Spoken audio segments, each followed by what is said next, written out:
Hello friends, so welcome back to the next lecture of the chapter Laws of Motion. We are in the lecture 2 and lecture number 1 में हम लोगों ने पढ़ा torque and we studied about conditions of equilibrium and हम लोगों ने एक example भी देखा था जहाँ पर एक प्लाईवुड था 40 kg का, उसके ऊपर एक लड़का खड़ा था 60 kg का, थोड़ा सा लेफ्ट में खड़ा था। तो जाहिर सी बात है अगर वो थोड़ा सा लेफ्ट में खड़ा तो लेफ्ट वाले पिलर पे ज़्यादा वजन आने वाला है, और अगर लेफ़्ट वाले पिलर पे ज़्यादा वज़न आ रहा है तो हम लोगों ने एग्जैक्ट वज़न निकाला था कि लेफ़्ट वाले पिलर पे कितना वेट है, राइट वाले पिलर पे कितना वेट है। ठीक है, सो इस तरह के क्वेश्चंस थे under the heading of what tell me conditions of equilibrium. And जब हम पढ़ लेते हैं कंडीशंस ऑफ इक्विलिब्रियम उसके बाद आई मीन एक ही क्वेश्चन हम लोगों ने देखा था। There is one more question that I want to solve with you and that happens to be आपका जो होमवर्क सेक्शन है उसमें होमवर्क सेक्शन में क्वेश्चन नंबर 25 पेज नंबर 51 पे question number 25 I would want to solve with you. It says a uniform rod weighing 72 kg and length 12 metre is supported on two triangular support at its ends A and B. तो ठीक है, this is question number 25 and एक rod दिया है। ठीक है, इस rod का खुद का वेट कितना है देखो फर्स्ट लाइन में 72 kg। अब अगर रॉड का खुद का वेट है 72 kg तो वो आप कहाँ पर दिखाओगे, नीचे और सेंटर पे ही दिखाओगे ना 72g। ठीक है, सेंटर पे रॉड का वेट दिखा दिया मैंने। रॉड की लेंथ हमको दी गई है कितनी 12 मीटर, तो the entire length is what 12। तो यहाँ से लेके सेंटर तक कितना हो गया 6 मीटर हो गया, यहाँ से लेके सेंटर तक कितना हो गया 6 मीटर हो गया। ठीक है, is supported on two triangular support at its end. ठीक है, तो यहाँ पर उन्होंने ये दिया है पिलर्स ही समझो आप इसको, क्या फ़र्क पड़ता है। मैंने जो पिलर ड्रॉ किया था पिछले एग्जाम्पल में वो रेक्टेंगुलर थे और इन्होंने कैसे दिए ट्राइंगुलर, बट उससे कुछ फ़र्क नहीं पड़ता कॉन्सेप्ट में। पिलर्स आर पिलर्स ओनली, उनका काम क्या है वज़न उठाना बस। तो ये ऐसा रख दिया। अब उन्होंने देखो क्या बोला है, where must a mass of 108 kg be placed so that the reaction at the support B is twice the reaction at support A। देखो आपके पास वज़न है 108 किलो का, you have weight of 108 kg का वेट है आपके पास। आपको बोला है this is first of all pillar A, this is first of all like this is pillar B. तो अच्छा यहाँ से क्या आएगा नॉर्मल रिएक्शन आएगा ए का, और यहाँ से क्या आएगा नॉर्मल रिएक्शन आएगा बी का। उनको क्या चाहिए क्वेश्चन में, उनको ये चाहिए कि बी का जो नॉर्मल रिएक्शन है बी का वो ए से डबल होना चाहिए। दिस इज़ देयर कंडीशन, ये है गिवन कंडीशन कि बी का जो वेट है, बी का जो नॉर्मल रिएक्शन है वो ए से डबल होना चाहिए। आपके पास एज ऑफ नाउ क्या है 72g का वेट है, तो 36 इस पे जा रहा है 36 इस पे जा रहा है, तो दोनों पे बराबर जा रहा है। अब मेरे पास और थोड़ा सा वजन है, कितना वजन है 108 kg का वेट है। क्या उसको मैं सेंटर पे रख सकता हूँ? नहीं, क्योंकि अगर मैंने उसको सेंटर पे रखा तो आधा इधर जाएगा आधा इधर जाएगा, वापस दोनों बराबर हो जाएंगे। क्या मैं उसको लेफ्ट पे डाल सकता हूँ, सेंटर से लेफ्ट पे इधर डाल सकता हूँ? नहीं, क्योंकि अगर मैंने उसको सेंटर से लेफ्ट पे डाला तो एन ए बड़ा हो जाएगा जबकि मुझे एन बी बड़ा चाहिए। अरे करेंगे तो मुझे 108 kg का जो वेट है मान लो मैंने यहाँ पर रख दिया और this is a mass of 108 kg, तो उसका जो वेट होगा वो कितना होगा 108g होगा। सेंटर से उसका जो डिस्टेंस है वो मुझे नहीं पता, मैंने क्या ले लिया x ले लिया। आपका क्वेश्चन क्या है, आपका क्वेश्चन ये है where must be a mass of 108 kg be placed, इस 108 किलो के वज़न को मैं कहाँ पे रखूँ such that normal reaction on B is twice of normal reaction on A. इस पे जो वज़न जाएगा वो इसके वज़न से डबल होना चाहिए। तो डेफिनेटली 108 किलो के वेट को मुझे राइट साइड में रखना पड़ेगा। कितना दूर होगा वो सेंटर से वो मुझे नहीं पता, और वही डिस्टेंस मुझे ढूंढना है। ठीक है, so as always last time की तरह हम लोग पहले क्या निकालेंगे, net force is zero, then we will do what tell me net torque is zero. ठीक है, यहाँ पर हम लोग क्या करेंगे नेट फोर्स इज जीरो, फिर यहाँ पे हम लोग क्या करेंगे नेट टॉर्क इज जीरो। ठीक है, नेट फोर्स जीरो, कितने फोर्सेस दिखाई दे रहे हैं यहाँ पर भी देखो, एन ए 72g 108g और एन बी, टोटल 4 फोर्स है। चारों को ऐड किया तो आंसर क्या आना चाहिए 0। एन ए देखो किधर है ऊपर, ऊपर मतलब ये क्या पॉजिटिव, 72g नीचे है नेगेटिव, 108g नीचे है नेगेटिव, और एन बी ऊपर, एन बी ऊपर है तो कैसा हो गया पॉजिटिव, और ये टोटल कितना होना चाहिए 0। तो यहाँ पर क्या है, this is N A plus N B, 72 minus 108 and this is also negative, कितना हो गया 180 G, right. Now N B की जगह पे मैं 2 एन ए लिख दूँ, एन बी की जगह पे मैं 2 एन ए लिख देता हूँ, तो ये कितना हो गया 3 एन ए इज़ 180, तो एन ए कितना हो गया 60 जी, और अगर एन ए 60 हो गया तो एन बी कितना हो गया 120। ठीक है, तो देखो आपके सिस्टम में टोटल वजन कितना है पहले वो देखो, 72 जी का रॉड था और 108 जी का लोड था, कुछ वजन था आपके पास, टोटल कितना है 180। ठीक है, देखो टोटल 180 हो भी रहा है, 120 और 60। और एन बी कैसा चाहिए था आपको, एन ए से डबल आ भी रहा है, ये 120 है, ये कितना है 60 है, फाइन। बट मुझे इन सब में इंटरेस्ट नहीं था, मुझे इंटरेस्ट किस में, एक्स की वैल्यू में। ठीक है, क्या अप्लाई करेंगे, नेट टॉर्क इज़ 0। एंड अगर आपको नेट टॉर्क 0 चाहिए तो फिर हमको क्या करना पड़ेगा, किसी भी एक पॉइंट को फिक्स करना पड़ेगा, किसी भी एक पॉइंट को, आपकी मर्ज़ी। आपके पास यहाँ पर कितने पॉइंट है, ए बी, ये सेंटर है, सेंटर को अक्सर हम लोग ओ नाम से डिनोट करते हैं, तो यहाँ पर भी हम लोग ओ लिख देते हैं, दिस इज़ ओ, और ये जो लोड रखा है let us call that point as point P. तो आपके पास 4 पॉइंट है, A O P and B, 4 में से आप किसी भी एक पॉइंट को क्या कर सकते हो, फिक्स कर सकते हो, पिवट पॉइंट बना सकते हो। तो मैं यहाँ पर बना रहा हूँ, let the pivot point B, किसी एक को पिवट पॉइंट बना दो, जैसे आप बना दो पिवट पॉइंट किसको, ओ को बना देते हैं, चलो let the pivot point B O. अब अगर आपने पिवट पॉइंट बना दिया है ओ को, तो पहले वाला फोर्स देखते हैं, एन ए, एन ए का ओ से डिस्टेंस क्या है, टेल मी, एन ए का ओ से डिस्टेंस क्या है, एन ए का ओ से distance, this is 12, this is 6, तो this is N A into 6, right, this is N A into 6। ठीक है, पहला वाला हो गया। फिर देखते हैं 72 जी। अब देखो 72 जी का ओ से डिस्टेंस तो 0 हो जाएगा, क्योंकि 72 जी ओ पर ही है, तो उसका डिस्टेंस 0, डिस्टेंस 0, फिर उसको मैं लिखता ही नहीं हूँ यहाँ पर। फिर 108 जी देखते हैं, 108 जी का डिस्टेंस क्या हो जाएगा बटल में, 108 जी का डिस्टेंस ओ से क्या हो जाएगा, x, वही x तो हमको चाहिए। और एन बी का ओ से डिस्टेंस क्या है, टेल मी, एन बी का ओ से डिस्टेंस कितना है, ये भी 6 है, तो एन बी इंटू 6, नेट कैसा होना चाहिए 0।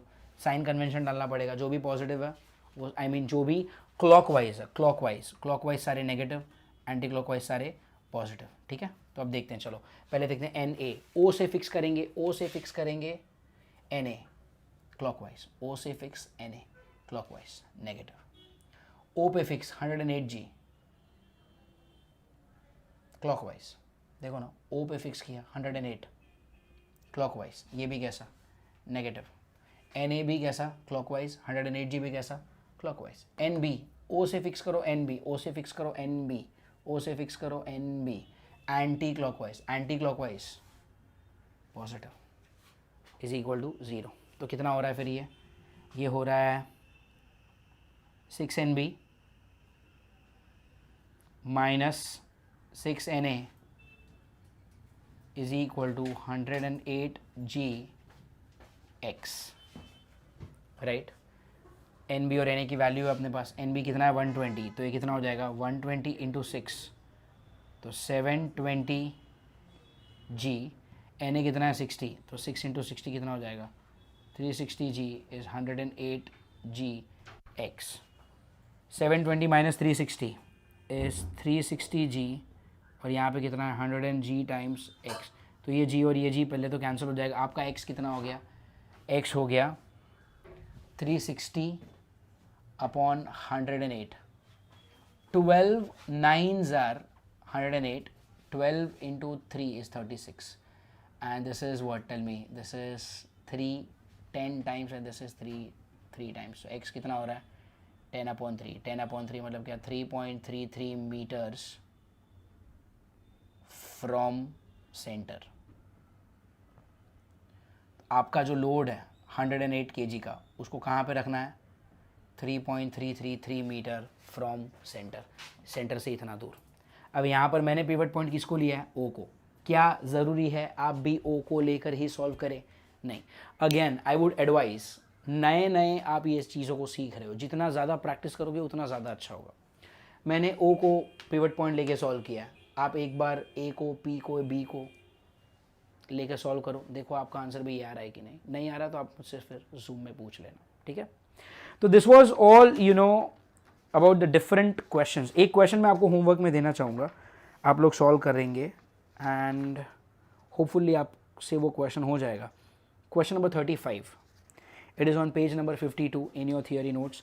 क्वेश्चन नंबर 35, ये आप क्वेश्चन सॉल्व करना, इसी कॉन्सेप्ट पे सॉल्व होगा वो, ठीक है। तो that question I want you all to solve and या क्वेश्चन नंबर 35, ये क्वेश्चन आप सॉल्व कर लेना, ठीक है। इसी से the same concept, conditions of rotational equilibrium and then conditions of translational equilibrium, या दिस ओनली वन क्वेश्चन, तो that I would want you all to solve, ठीक है। सो यहाँ पर कंप्लीट होता है अपना first topic under the heading of laws of motion and the first topic was what, tell me. पहला वाला जो टॉपिक था वो था टॉर्क। तो टॉर्क के बारे में हमने सब कुछ जो भी सीखना था वो सीखा। अच्छा, एक छोटी सी चीज़ है और भी, I am sorry, torque complete नहीं हुआ, एक छोटा सा पार्ट रह गया अभी। There is something called as couple, there is something called as couple. Couple means what, a pair of two, right. Couple का मतलब क्या होता है, अ पेयर ऑफ टू। तो वहाँ पर मतलब टॉर्क में हमको कपल से क्या लेना देना, चलो देखते हैं। फॉर एग्जाम्पल, बहुत ही ईजी कॉन्सेप्ट है, ये एक बॉडी दी है आपको, there is a body given and this happens to be the pivot point, this happens to be the center, not the center, चलो let's call it as pivot point only, ठीक है। center हो ये ज़रूरी नहीं है, pivot point इधर भी हो सकता है, इधर भी हो सकता है, इधर भी, किधर भी हो सकता है, ठीक है। so let us say this is the pivot point। आपने एक फोर्स अप्लाई किया यहाँ पे और आपने एक फोर्स अप्लाई किया यहाँ पर, this is force F1, this is force F2, let F1 F2 be equal, ठीक है। let F1 and F2 be equal and ये जो डॉटेड लाइन है ये क्या हो गया, line of action of F2, और ये क्या हो गया, line of action of F1। ये मैंने दोनों के क्या बना दिए, लाइन ऑफ एक्शन बना दिए। यहाँ पर आपने F1 अप्लाई किया नीचे, तो F1 अप्लाई किया, F2 अप्लाई किया, this is line of action of F1, that is line of action of F2, और मैंने यहाँ पे क्या बोला, let F1 and F2 be same and same as F, fine. What else, what else, let us say कि ये जो total distance है, this total distance is R, this is R/2 and this is also what, R/2, ठीक है। अब आप एक बात बताओ, एक काम करता हूँ मैं यहाँ पर, लेट अस से इस पॉइंट को आप नाम ले लो A, इसको आप नाम ले लो B, और ये जो सेंटर है वो O हो गया, ठीक है। A, B and point O, 3 points are given. ना यहाँ पे मैं क्या करता हूँ, मैं O को पिवट पॉइंट मान लेता हूँ, let the pivot point be O। आप A और B को मान के भी सॉल्व कर सकते हो, you will get the same answer, ठीक है। O को अगर आपने पिवट पॉइंट माना तो टेल मी F1 का मोमेंट क्या आएगा, moment of F1। What is moment, moment का मतलब होता है फोर्स इनटू परपेंडिकुलर डिस्टेंस। तो फोर्स क्या है, F1 है। F1 का O से डिस्टेंस क्या है, F1 का O से डिस्टेंस क्या है, R/2, F1 इंटू R/2। फिर moment of force F2, right, यहाँ पर क्या आएगा, मोमेंट ऑफ F2। F2 का लाइन ऑफ एक्शन ये रहा, उसका O से डिस्टेंस कितना है, R/2, तो ये भी क्या होता है, F2 into R/2। What about the sign, positive negative, वो देखते हैं। O को फिक्स किया आपने, O को फिक्स किया F1, O को फिक्स किया F1, देखो कैसे पुश कर रही है, कैसे पुश कर रही है। O को फिक्स किया F1, this is yes, O को फिक्स किया F1, ये कैसे जा रहा है, ये एंटी क्लॉकवाइज। एंटी क्लॉकवाइज मतलब ये क्या है, पॉजिटिव, राइट। एंटी क्लॉकवाइज मतलब वो क्या है, पॉजिटिव। व्हाट अबाउट F2, आप लोगों में से 90% लोग क्या करेंगे, सीधा देखेंगे, अरे हाँ सर इसका पॉजिटिव आया तो इसका नेगेटिव ही आएगा। ऐसा नहीं होता, just because they are opposite in direction does not mean कि उनका मोमेंट भी अपोजिट होगा। चेक करते हैं, आप O को फिक्स करो F2, O को फिक्स करो F2, पुश कर रहा है, अरे ये भी तो एंटी क्लॉकवाइज ही घुमा रहा है, राइट, ये भी क्या कर रहा है, एंटी क्लॉकवाइज ही घुमा रहा है। And if F2 is also making it anti clockwise, तो ये भी कैसा होगा, पॉजिटिव होगा।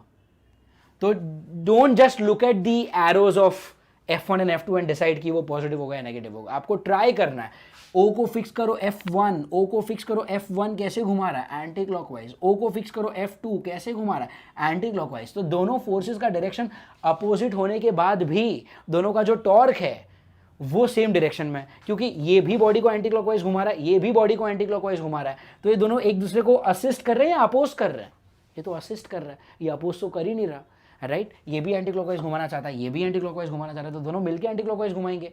तो उनका एरो का डायरेक्शन देखो, ये ऊपर से नीचे पॉइंट आउट किया गया है, ये नीचे से ऊपर पॉइंट आउट किया गया है। इसका मतलब ये नहीं कि दोनों का नेचर भी अपोजिट है। Are you getting it? So यहां पर दोनों का मोमेंट कैसा है, पॉजिटिव है। And what is the total moment, tell me, total moment. इसको और इसको आप ऐड कर लो तो F1 into R by two plus F2 into R by two. But F1 और F2 कैसे हैं, सेम है, F के जितना। तो ये कितना हो जाएगा, F R by two plus F R by two which is F R, right. This is what, F R by two plus F R by two which is 2 F R by two which is F R, F into R. तो ये जो total moment आया, इस total moment को मैंने नाम दे दिया couple.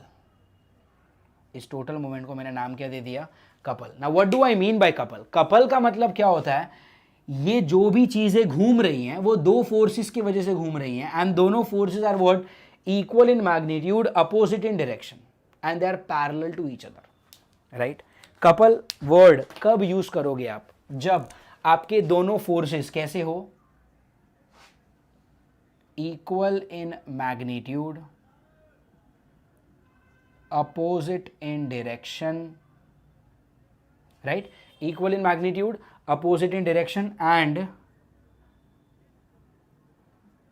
parallel to each other. And what, tell me, parallel to each other। तब मैंने एक्चुअली कपल मतलब कुछ नया चीज नहीं है यार, वो वही है, टॉर्क ही है। बट इस टॉर्क में दोनों जो फोर्सेस यूज हुए हैं वो कैसे हैं, मैग्नीट्यूड में इक्वल है, डायरेक्शन में अपोजिट है, पैरेलल है, इसलिए मैंने उस टॉर्क का नाम क्या रखा, couple. Are you getting it? तो couple is not a new concept, it is the same thing, okay. But सिर्फ हम लोग यहाँ पे इसको कपल बोल रहे हैं क्योंकि जो दोनों फोर्सेस हैं वो कैसे हैं, इक्वल इन मैग्नीट्यूड है, अपोजिट इन डायरेक्शन है। देखो, एक नीचे एक दूसरा ऊपर है, और दोनों के बीच में दोनों के जो लाइन ऑफ एक्शन है वो कैसे हैं, एक दूसरे से पैरेलल है। तो then this concept will be called as what, couple. ठीक है। कपल का किसी किसी बुक में और एक डेफिनेशन आपको मिलता है, that couple is equal to, what is F, tell me. F तो मैग्नीट्यूड है ना, किसका, F1 का या F2 का, दोनों का। What is F, F is magnitude, किसका, F1 का या F2 का, दोनों का। तो एक काम करो, दोनों में से कोई एक ही F लिखना है ना आपको, तो आप क्या करोगे, कपल इज इक्वल टू, और एक डेफिनेशन ऐसे रहता है, magnitude of one of the force into R. What is R, tell me, what is R. R क्या है, आर है इसके लाइन ऑफ एक्शन और इसके लाइन ऑफ एक्शन के बीच का डिस्टेंस।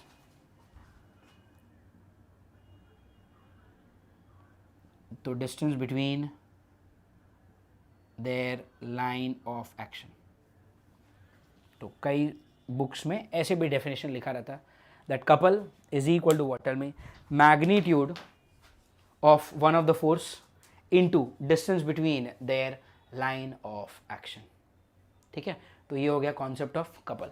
एक क्वेश्चन है कपल पे जो मैं चाहूंगा कि आप लोग खुद से सॉल्व करें, एंड अगर आपको ये क्वेश्चन सॉल्व हो गया आपसे तो वेल एंड गुड, नहीं हुआ तो फिर जूम पे मिलेंगे।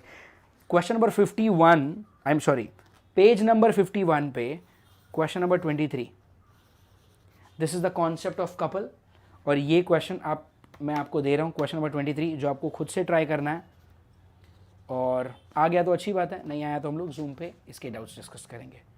ठीक है, so this was all about couple that I had to discuss. Fine, ये वाला डेफिनेशन आप बुक में नोट डाउन कर लेना, that couple is equal to what, tell me, magnitude of one of the force into what, tell me, distance between their line of action. Not a difficult concept, it is same ही है, torque ही है, सिर्फ दोनों forces कैसे होते हैं, tell me, equal in magnitude, opposite in direction, and they are parallel to each other. So this was all about torque that we had to learn in the first 2 lectures. Now, in today's lecture, we are also going to start with the second concept, and that concept is called as what? Tell me. Center of mass. Okay, we are going to start with the second concept, and that concept is called as what? Tell me. Center of mass. तो काफ़ी important concept है. The second concept for the chapter, that is center of mass. Center of mass का सबसे सबसे simple example अगर मैं आपको देना चाहूँ, ये स्केल है. इस स्केल को अगर मैं आपको बोलता हूँ कि एक ही उंगली से मुझे बैलेंस करके दो, तो आप क्या करोगे? You will try to balance it here, right? अगर देखो इस उंगली को मैंने थोड़ा सा लेफ्ट या राइट में ले लिया, अगर सपोज यहाँ पे रखा तो देखो गिर जाता है, राइट? अगर मैंने इसको यहाँ पे रखा तो भी गिर जाता है. बट अगर मैंने यहाँ पर रखा, यहाँ पर एग्जैक्ट 50 सेंटीमीटर के मार्क पे अगर मैंने इसको एग्जैक्ट यहाँ पे रखा, right? So now here I am able to balance. इसका मतलब क्या? इस स्केल का, ध्यान से सुनना मैं क्या बोल रहा हूँ, इस स्केल का एज एफ पूरा जो वजन है वो सेंटर पे था. तो अगर आपने सेंटर के नीचे उंगली रख लिया तो ये स्केल बैलेंस हो गया, राइट? तो कहना इसे, इस स्केल का जो भी वेट है, इस स्केल का जो भी मास है, that mass is supposed to be concentrated at this finger. Supposed to be concentrated. It is not actually concentrated. Scale तो बहुत बड़ा बॉडी है. ये सारे पॉइंट्स के पास मास है, ये सारे पॉइंट्स के पास भी मास है. बट ऐसा हम मान सकते हैं जैसे कि इस पूरे स्केल का जो मास है वो उसके सेंटर पे था, right? So the centre of scale is called as what? Centre of mass. Fine. अगर सपोज एक सर्कुलर डिस्क होता, एक खाने का जिस पे आप खाना खाते हो, अगर वो प्लेट है, उस प्लेट के एग्जैक्ट सेंटर पे अगर आपने उंगली रखा तो वो प्लेट भी तो गिरेगा नहीं. It is still balanced. Are you getting it? तो उस प्लेट का जो सेंटर है वो भी क्या है? उसका centre of mass. Are you understanding? तो सेंटर ऑफ मास आप डेफिनेशन के तौर पे लिख सकते हो कि सेंटर ऑफ मास मतलब it is a point where the entire mass of the body is suppose to be concentrated. अब अगर क्वेश्चन होता कि डिस्क के लिए सेंटर ऑफ मास क्या है, तो आप बोलोगे उसके सेंटर पे. अगर आप बोलोगे कि स्क्वायर के लिए क्या है, तो आप बोलोगे इंटरसेक्शन ऑफ द डायगोनल पे, राइट? अगर मैं आपको बोलता हूँ कि एक रॉड है, रॉड के लिए सेंटर ऑफ मास क्या होगा, तो आप बोलोगे उसके सेंटर पे. तो ऐसे स्टैंडर्ड शेप का सेंटर ऑफ मास तो आप निकाल ही लोगे. उसके लिए तो आपको कोई ज़्यादा मैथमेटिकल कैलकुलेशन भी नहीं चाहिए. सीधा दिखता है इसका सेंटर ये, इसका सेंटर ये, इसका सेंटर ये. तो ये सब तो आप पता कर लोगे. दिक्कत कब हो जाती है? When the bodies are not standard. जैसे मान लो आपको ऐसा बॉडी दे दिया, ये ऐसा एक टी शेप का बॉडी दे दिया आपको. चलो, अब इसका सेंटर ऑफ मास किधर होगा ये पता नहीं. आप लोग में से कुछ लोग बोलेंगे सर शायद इधर होगा या शायद इधर होगा. शायद पे तो नहीं चलती ना दुनिया. आपको एग्जैक्ट सेंटर ऑफ मास बताना पड़ेगा. मैंने आपको एक एक एच शेप का बॉडी दे दिया, एच शेप का. अब शायद कुछ लोगों का दिमाग चले, अरे सर एच वाला जो बॉडी है ना वो सिमेट्रिकल बॉडी होता है, देखो ना. तो इसका मुझे लगता है सेंटर ऑफ मास बीच में आएगा. हाँ ठीक है, इसमें करेक्ट है, बीच में ही आएगा. But what if T shape का बॉडी है, या फिर व्हाट इफ एल शेप का बॉडी है, तो इसमें सेंटर ऑफ मास किधर आएगा? Are you getting it? So what I meant is, standard shape अगर होगा, सिमेट्रिकल शेप अगर होगा, तो आप सेंटर ऑफ मास इजीली निकाल लोगे. बट अगर स्टैंडर्ड शेप नहीं है तो थोड़ा सा प्रॉब्लम हो जाएगा. तो we need to learn centre of mass के लिए कोई तो मैथमेटिकल अप्रोच होना चाहिए जिससे हमेशा मुझे सेंटर ऑफ मास के वैल्यूज़ वगैरह मैं इजीली निकाल पाऊँ. So what do we need to learn in today's lecture is the different types of question that we can expect to come from centre of mass. So now centre of mass के लिए there are 3 types of main questions जो आप expect कर सकते हो इन entrance exam. In fact पिछले 2 सालों से इस पे क्वेश्चंस आ भी रहे नीट के एग्जाम में. तो type 1 question, okay, type 1 question is to find centre of mass, to find centre of mass of a distributed system, distributed mass system. अब इसका मतलब क्या, what do you mean by distributed mass system? तो जैसे मान लो एक square frame दिया आपको, ठीक है, एक स्क्वायर फ्रेम है। अगर मैं आपसे पूछता हूँ कि इस स्क्वायर फ्रेम का सेंटर ऑफ मास किधर है, तो आप क्या बोलोगे? इसका एक डायगोनल इधर बनाओ सर, इसका एक डायगोनल इधर बनाओ।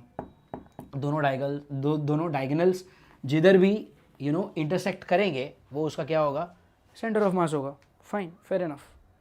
नाउ थोड़ा सा क्वेश्चंस को ट्विस्ट करता हूँ। ये आपका स्क्वायर फ्रेम, इस स्क्वायर फ्रेम के इस कॉर्नर पे मैंने एक छोटा सा बॉडी रख दिया 1 kg का, ठीक है, मैंने एक छोटा सा बॉडी रख दिया, कितना? 1 kg का। मैंने इस जगह पर थोड़ा सा बड़ा बॉडी रख दिया 2 kg का। यहां पे मैंने थोड़ा सा और बड़ा बॉडी रख दिया। This body is of 3 kg, ठीक है, this body is of 3 kg। और यहां पर मैंने थोड़ा सा और बड़ा बॉडी रख दिया, and this body is of 4 kg। सी ना व्हाट इज हैपनिंग? यहां पे मेरे पास एक स्क्वायर फ्रेम था, उस स्क्वायर फ्रेम के 4 कॉर्नर्स पे मैंने 4 बॉडी रख दिए, और उन चारों बॉडी का मास जो है वो अलग अलग है। एक 1 किलो का है, एक 2 किलो का है, एक 3 किलो का है, और एक 4 किलो का है। तो उनका मास सेम नहीं है। अब मैं आपसे पूछता हूं कि इस स्क्वायर फ्रेम का सेंटर ऑफ मास कहां पर है? ऐसे टाइप के क्वेश्चंस को हम बोलेंगे type 1, to find centre of mass of a distributed mass system. इस सिस्टम में जो मास है वो डिस्ट्रीब्यूटेड है, मतलब यहाँ पर एक 1 kg है, फिर वहाँ पर 2 kg, फिर उधर 3 kg, इधर 4 kg, सब अलग अलग है, बिखरा हुआ है मास, डिस्ट्रीब्यूटेड मास सिस्टम। लेकिन इस डिस्ट्रीब्यूटेड मास सिस्टम का मुझे क्या निकालना है? सेंटर ऑफ मास निकालना है, ठीक है। इस डिस्ट्रीब्यूटेड मास सिस्टम का मुझे क्या निकालना है? Centre of mass. Are you understanding? Fine. Now इसका सेंटर ऑफ मास निकालने का तरीका क्या? अच्छा, अगर ये चारों बॉडी 1 kg के होते तो, चारों बॉडी 1 kg के होते तो सिंपल था, सेंटर पे। अगर चारों 2 किलो के होते तो भी सिंपल था, तो भी कहां पर होता? सेंटर पे ही होता। अगर ये चारों बॉडी 3 किलो के होते तो भी सेंटर पे ही होता। चारों 4 किलो के होते तो भी सही था यार। जब तक सबके मास सेम है तब तक मुझे कोई दिक्कत ही नहीं है। प्रॉब्लम कब होगा? जब ऐसा हो रहा है, एक छोटा सा है, थोड़ा बढ़ गया, थोड़ा बढ़ गया, थोड़ा बढ़ गया, अब मुझे प्रॉब्लम हो रहा है। तो इसको पढ़ने का तरीका देखो। आपको ये बोला हुआ है कि ये जो आपका स्क्वायर फ्रेम है उसका जो साइड है ना, दैट इज 1 मीटर लॉन्ग। उसका जो साइड है that is what? 1 metre long. तो क्या स्टेप्स आप फॉलो करेंगे? क्या स्टेप्स आप फॉलो करेंगे? Step one, you need to select origin. You need to what? Tell me. Select origin. आपकी मर्जी, आपको यहां पर कहीं पे भी आप एक ओरिजिन डिसाइड कर लो आपके हिसाब से। कोई बोलेगा सर मुझे इसको ओरिजिन बनाना है, ठीक है, बना लो। कोई बोलेगा इसको बनाना है, कोई बोलेगा इसको, कोई बोलेगा, जिसको जो जमता है, जिसको जो अच्छा लगे वो उसको अपना क्या बना ले? ओरिजिन बना ले, ठीक है, फाइन। फिर on that basis give coordinates to each mass. On that basis मतलब एक बार आपने ओरिजिन डिसाइड कर लो और उसके ऊपर से आप बाकी सबको क्या कर दो? कोऑर्डिनेट्स दे दो। इसका मतलब जैसे मान लो मैंने क्या बोला? आपकी मर्जी, आपको जिसको ओरिजिन देना है दे दो। मेरी मर्जी, मैं इसको दे रहा हूं ओरिजिन, तो ये बन गया मेरा ओरिजिन। ओरिजिन मतलब क्या है? 0,0। अरे ओरिजिन क्या होता है? 0,0। तो मेरा फर्स्ट स्टेप हो गया, select origin, fine. On that basis give coordinates to each mass. Give coordinates to each mass मतलब अगर ये 0, 0 है तो ये क्या हो जाएगा? कहना इसे, इसका x कोऑर्डिनेट कितना है? 1, y तो अभी भी 0 ही है। इसका क्या हो जाएगा? 1,1 ना। अरे x भी 1, y भी 1, और ये क्या हो जाएगा? x0, y1। I am expecting कि बेसिक एल्जेब्राइक ग्राफ्स आपको आते हैं। अगर ये 0, 0 है तो ये क्या हो जाएगा? 1,0, ये 1,1, और ये क्या हो जाएगा? 0,1। तो मेरा स्टेप 2 भी हो गया। स्टेप 2 क्या है? On that basis give coordinates to each mass. ठीक है, फाइन। अब स्टेप 3, एक बार सबको कोऑर्डिनेट्स मिल गए, फिर आप क्या करेंगे, यूज फॉर्मूला, एंड फॉर्मूला क्या है, x centre of mass is equal to summation M I X I upon summation M I, Y centre of mass is summation M I Y I upon summation M I. ये formula हमको use करना है। I repeat, X centre of mass is equal to what, tell me, summation of M I X I upon summation M I, and Y centre of mass क्या है, tell me, summation M I Y I upon summation M I. ये फॉर्मूले आपको use करना है। अब देखते हैं इसका मतलब क्या है। ये 1 kg का बॉडी है ना, मान लो ये है मेरा M1 फर्स्ट मास, ये है मेरा सेकेंड मास, ये है मेरा थर्ड मास, और ये है मेरा फोर्थ मास। तो मैंने सारे मासेस को नंबर दे दिया, सिर्फ M1 M2 M3 M4। Coordinates को नंबर देते हैं। ये मान लो ये है x1 y1, ये है x2 y2, ये क्या हो जाएगा, ये हो जाएगा x3 y3, और ये क्या हो जाएगा x4 y4। तो ये मेरे सारे क्या हो गए, कोऑर्डिनेट्स हो गए। Fine, good enough. तो x centre of mass is there, y centre of mass is there, summation M I Y I upon summation M i. Fine, अब मुझे क्या करना है इसका, I am sorry, x centre of mass and y centre of masses are not there, that is what we need to find out. मैंने अब तक क्या किया, सिर्फ सारे मासेस को मैंने नंबर दे दिया, M1 M2 M3 M4, सबके कोऑर्डिनेट्स को नंबर दे दिया, x1 y1 x2 y2 x3 y3 x4 y4। Now I need to find out, इसको तो फाइंड आउट करना है यार। तो फर्स्ट मुझे क्या करना है, x centre of mass. Summation का मतलब क्या होता है, ऐड ना, पहले i की जगह पे 1 डालो, i की जगह पे 1 डाला तो क्या आएगा, m1 x1 प्लस, फिर i की जगह पे 2 डालो तो m2 x2, फिर 3 डालेंगे तो m3 x3 dot dot dot चलता ही रहेगा, अपॉन समेशन mi मतलब क्या, m1 plus m2 plus m3, ये भी क्या होगा, चलता ही रहेगा।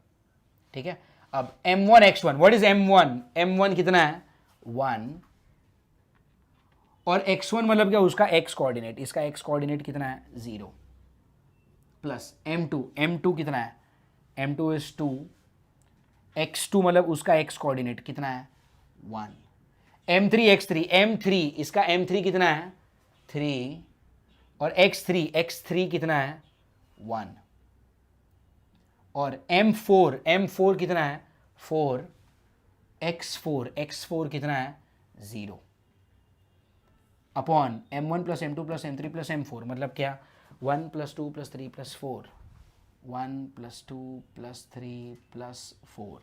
तो ये कितना हो रहा है, 1 into 0, this is 0, this is 2 and 3, कितना हो रहा है 5, ये तो गया ना, और अपॉन 10, 5 अपॉन 10 मतलब कितना 0.5, मतलब आपके सेंटर ऑफ मास का x कोऑर्डिनेट आपको मिला 0.5। x सेंटर ऑफ मास का मतलब क्या होता है, सेंटर ऑफ मास का x कोऑर्डिनेट कितना मिला 0.5। ठीक है, अब मुझे क्या चाहिए, y सेंटर ऑफ मास। तो y सेंटर ऑफ मास क्या होगा, tell me, m1 y1 plus m2 y2 plus m3 y3, ऐसा चलता ही रहेगा, upon m1 plus m2 plus m3। यहाँ पर मेरे पास 4 बॉडी है ना, तो m4 y4 पे रुक जाता मैं। अगर ऐसा बॉडी होता जहाँ पर ऐसे 10 बॉडी रखे होते तो करते रहने का, m4 y4 plus m5 y5 m6 y6 and so on. ठीक है, नाउ m1 कितना है, tell me, m1 is 1, y1 is 0, so 1 into 0, m2 y2, m2 is 2, y2 is 0, so 2 into 0, m3 y3, m3 is 3, y3 is 1, so this is what 3 into 1, m4 y4, m4 is 4, y4 is 1, upon 1 plus 2 plus 3 plus 4, तो ये कितना हो जाएगा, 3 plus 4 is 7/10, मतलब y centre of मास जो है आपका, y centre of मास ये आ जाएगा 0.7। ठीक है, ये आ जाएगा कितना 0.7।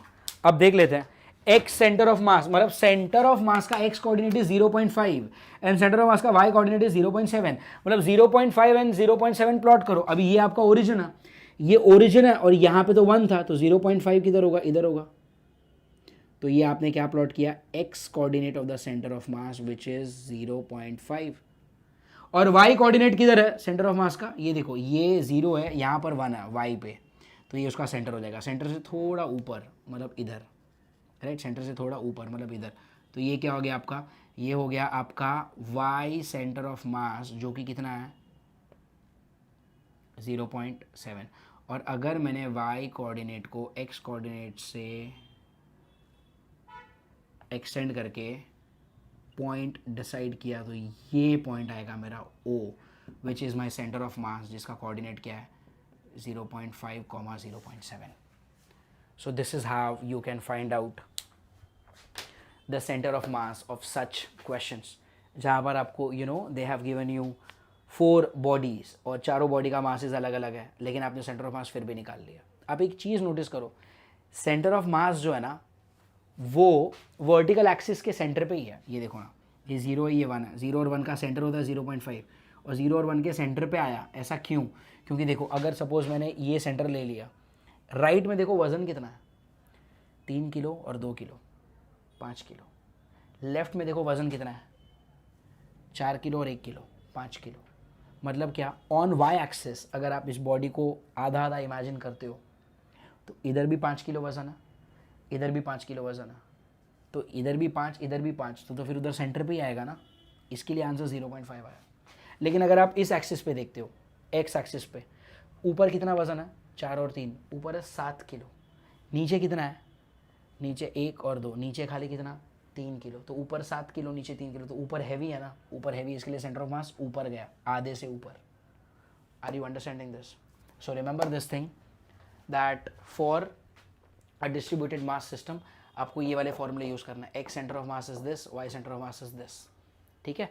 इस पे एक बहुत ही अच्छा सा क्वेश्चन है दैट आई वुड वांट कि आप लोग खुद से ट्राई करें। ये है क्वेश्चन नंबर 32, या ये है क्वेश्चन नंबर 32 जो मैं चाहता हूँ कि आप लोग खुद से ट्राई करें सब लोग, question number 32, and let us see question number 32 कहना क्या चाह रहा है। मैं सॉल्व नहीं करूँगा, मैं सिर्फ आपको आइडिया दे देता हूँ तो आपको पता चले कि आपको करना क्या है। तो question number 32, if I read, it says 3 particles of masses 1 kg, 2 kg and 3 kg are situated at the corners of an equilateral triangle having each side 1 meter long। एक equilateral triangle दिया है, ठीक है, एक equilateral triangle दिया है having each side 1 meter long। तो ये वाला साइड भी कैसा है 1 मीटर, ये भी 1 मीटर और ये भी कैसा है 1 मीटर। आपके पास 3 बॉडी है, 1 किलो का, 2 किलो का और 3 किलो का। तो एक काम करता हूँ, मैं यहाँ पे रख देता हूँ 1 kg, मैं यहाँ पे रख देता हूँ 2 kg का बॉडी, थोड़ा सा बड़ा उससे, और हम यहाँ पे रख देते हैं 3 kg सबसे बड़ा। तो ऐसे 3 अलग अलग बॉडी है अपने पास, तीनों को 3 अलग अलग पॉइंट्स पे आपने रख दिया, फाइन। अब मुझे कैसे मालूम कि 1 kg इधर ही लेना है, 2 kg इधर ही लेना है? तो एक्चुअली उन्होंने एग्जाम में देना चाहिए कि 1 kg आप इधर लेना है, 2 kg। अगर सपोज किसी ने 3 इधर लेके 1 इधर लिया तो उसका आंसर अलग आएगा। तो I am giving you the data, आप इसी तरह से उसको सॉल्व करना, 1 kg इधर, 2 kg इधर और 3 kg इधर, ठीक है।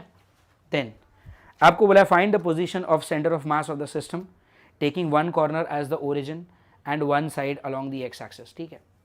किसी भी एक को आप अपना ओरिजिन ले लो और ओरिजिन को लेने के बाद आप इसका सेंटर ऑफ मास निकालना है, ठीक है। अब डेफिनेटली कोई अपना ओरिजिन इसको ले सकता है, कोई अपना ओरिजिन इसको ले सकता है, सबकी अपनी अपनी मर्जी है, सबके अपने अपने फिर अकॉर्डिंगली आंसर्स भी अलग अलग आएंगे। यहाँ पर आंसर अलग आएंगे, अगर आपने ओरिजिन अलग लिया है तो आपका आपके फ्रेंड के साथ आंसर शायद मैच ना करे, ठीक है। तो I am giving you an advice, आप इसको ओरिजिन लेके सॉल्व करो, take this point as origin. तो ये हो गया आपका m1 विच इज़ 1 kg, ये ओरिजिन मतलब 0,0 मतलब ये हो गया क्या x1, y1। ये आपका सेकेंड मास है, इसको ले लो आप m2, इसका कोऑर्डिनेट क्या होगा, x कोऑर्डिनेट होगा x कोऑर्डिनेट होगा 1 और y कोऑर्डिनेट होगा 0, तो ये हो जाएगा क्या x2, y2, ठीक है। इसमें ये 3 kg जो है वो हो जाएगा आपका m3, ठीक है, ये हो जाएगा आपका m3। अभी ये 0 है, ये 1 है, तो इसका जो ये सेंटर है this is going to be 0.5, right, this is going to be 0.5। तो इसका जो x कोऑर्डिनेट है वो कितना हो जाएगा 0.5 मतलब हम क्या लिखेंगे यहाँ पर हाफ ना, एंड इसका जो y कोऑर्डिनेट है, y कोऑर्डिनेट का मतलब होता है ये वाली हाइट।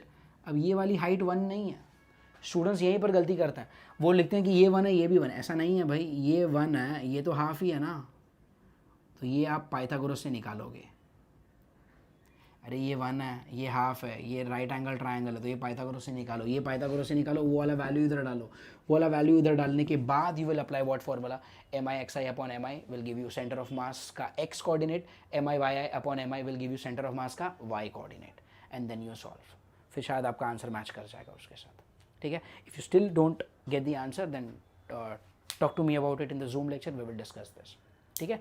तो ये हो गया आपका। अच्छा, अभी यहाँ पे और इसके पहले वाले क्वेश्चन में फ़र्क क्या है? उस वाले क्वेश्चन में मैंने एक फ्रेम लिया था जो स्क्वायर फ्रेम था, उसमें 4 बॉडी था, अभी ट्राइंगुलर फ्रेम है जिसमें 3 बॉडी है, तो that won't make any difference. Are you getting it? हो सकता है कि आपको ऐसा कई बार क्वेश्चन आ सकता है, there can be a question कि एक रॉड दिया है, मैंने पहले आपको बताया स्क्वायर फ्रेम, अभी क्या आया ट्राइंगल है, तो अभी ऐसा भी तो आ सकता है कि एक रॉड ही दिया है, चलो एक रॉड दिया है, इधर एक बॉडी रख दिया है इन्होंने, ये बॉडी हो गया तुम्हारा क्या हो गया, लेट अस से ये हो गया 4 किलो का, और यहाँ पर एक बॉडी हो गया, और ये बॉडी हो गया लेट अस से 2 किलो का, तो 4 किलो इधर 2 किलो इधर। चलो अभी मैं आपको बोलता हूँ कि इसका सेंटर ऑफ मास निकालो। टोटल आपको लेंथ दे दिया है जैसे 2 मीटर्स, टोटल आपको लेंथ कितना दे दिया है 2 मीटर्स, ठीक है। ये एक एक्स्ट्रा क्वेश्चन है, बुक में लिख लेना। तो क्या करेंगे, वही पहले क्या करेंगे, सिलेक्ट ओरिजिन, तो एक ओरिजिन मान लो ये आपका ओरिजिन है, अगर ये ओरिजिन है तो ये क्या हो गया 0,0। On that basis give coordinates to each mass, तो ये तो हो गया 0,0, तो फिर ये क्या हो जाएगा, अभी ये तो एक्स एक्सिस है ना, तो एक्स एक्सिस पे कितना 2, और ये वाई पे ऊपर गया ही नहीं है, तो इसका वाई कोऑर्डिनेट कितना है 0, the y coordinate for this point is 0। ऊपर कुछ होता तो कुछ आता, बट यहाँ पे तो कितना है 0, तो ये हो गया तुम्हारा क्या m1 हो गया विच इज़ 4 kg, ये हो गया x1 y1, ये हो गया m2 विच इज़ 2 kg, और ये क्या हो गया x2 y2। फिर वापस वही अप्लाई करो, x centre of mass is what m1 x1 plus m2 x2, इसमें 2 ही बार आएगा ना, इसमें 4 बार आया था क्योंकि इधर 4 बॉडी थे, इसमें 3 ही बॉडी थे, इसमें 2 ही है तो 2 ही बार आएगा, right. m1 x1 upon m1, और इसमें 2 बॉडी है ना, तो क्या लिखोगे m1 x1 plus m2 x2 upon m1 plus m2, ठीक है। फिर इसको भी सॉल्व करो, इसका भी आंसर हम लोग फिर जूम में मिलेंगे तब डिस्कस करेंगे। तो पहले मैंने आपको बता दिया पूरा first concept centre of mass का, टाइप 1 के क्वेश्चंस, जिसमें हम पढ़ते हैं to find the centre of mass of a distributed mass system. आपके बुक में मुझे 3 एग्जाम्पल लिखा हुआ होना चाहिए। पहला वाला एग्जाम्पल कौन सा, जो मैंने आपको दिया है, जो बुक में नहीं है, स्क्वायर फ्रेम वाला। फिर ट्राइंगल वाला जो मैंने आपको डिस्कस किया है, ये आप पाइथागोरस से निकाल के फिर ये दोनों फॉर्मूला अप्लाई करना बाकी है, ये आप लोग खुद से करोगे। और फिर ये वाला, ये भी एक एक्स्ट्रा क्वेश्चन लिख के कर लेना, ठीक है। तो फिर आपके 3 क्वेश्चंस हो गए, which is good enough for practice for 1 type of question, ठीक है। सो 32 नंबर का question we are done with, okay, this question we are done with, okay. Then we can now, there is no other question, fine.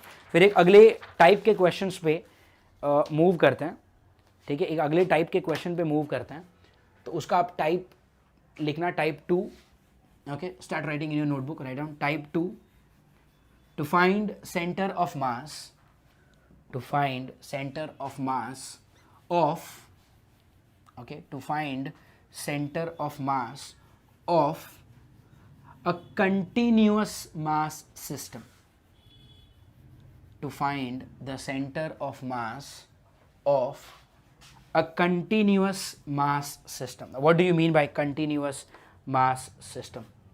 पहले क्या था, distributed था ना, अब क्या आ जाएगा, to find the centre of mass of a continuous mass system. Type 2 का क्वेश्चन है ये।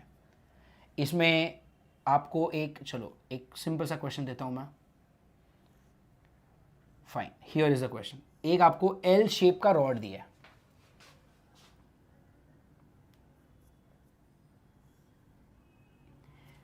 this is the question. They have given you an L shaped plate, एक आपको L शेप का प्लेट दिया है। इस L शेप के प्लेट का ये जो साइड है, दिस साइड इज 6, ये जो साइड है दैट इज ऑल्सो 6, ये जो थिकनेस है that is 2 and this is also 2।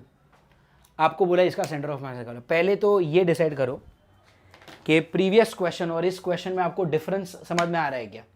try to look at the diagram and tell me what is the difference between this type of question and the earlier one. Try to decide. So can I say in the previous type जो आपका square frame था उस पे 4 अलग अलग masses थे at 4 different corners. This mass is not related to this mass and so on. But this time this entire body, अरे it's a continuous body. इसमें मास इसकी तरह डिस्ट्रीब्यूटेड नहीं है, कंटिन्यूअस है मास हर जगह पे, right. So that is the main difference first of all. तो क्वेश्चन क्या है टाइप 2 में, to find the centre of mass of a continuous mass system. Fine. अब इसके स्टेप्स देखते हैं. स्टेप्स, स्टेप 1 उसकी तरह ही पहले हम लोग ये भी करेंगे, सिलेक्ट ओरिजिन. ठीक है, सिलेक्ट ओरिजिन. अब ओरिजिन सेलेक्ट करने के बाद यहां पर एक नया सा चीज है, divide the given body, divide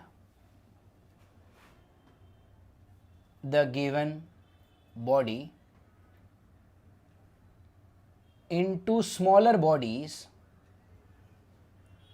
such that, okay, क्या लिखा है यहां पर, divide the given body into smaller bodies such that each body is a standard geometrical shape. Okay, क्या लिखा है यहां पर, divide the given body into smaller bodies such that each body is a standard geometrical shape. जैसे कि यहां पर मुझे जो शेप दिया गया है, this shape is an L shape. L shape को मुझे तोड़ना है, और किस तरह से तोड़ना है, such that each body is a standard geometrical body. जैसे अगर सपोज मैं यहां से इसको ऐसे कट कर दूं, अगर मैंने यहां से इसको ऐसा कट कर दिया, now what do I have, now I have 2 rectangles. ये एक रेक्टेंगल हो गया और ये दूसरा रेक्टेंगल हो गया.